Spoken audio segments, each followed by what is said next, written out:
Как говорил мой товарищ, гудыть гудыло, блядь, вставай, мудыло. Слышите, как завывает воздушная тревога? Так сказать, не по-детски.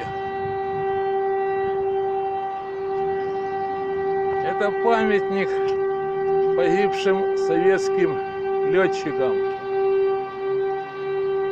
воинам-авиаторам, защищавшим Запорожье в 1941 году и освобождавшим его в октябре 1943 от благодарных запорожцев.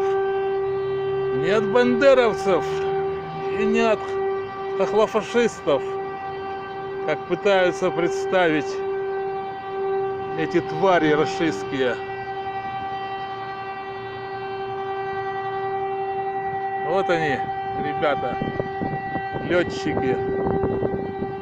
Посмотрите, те, кто погиб.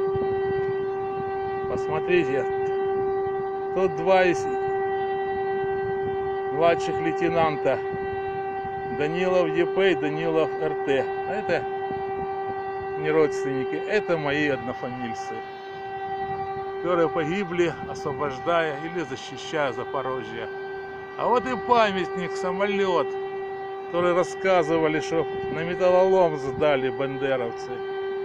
Ага, дули вам с маком.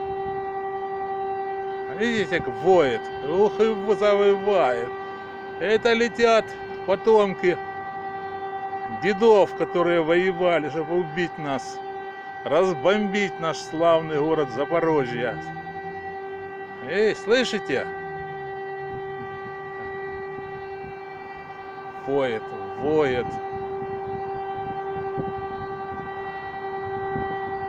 Вот так вот мы и живем.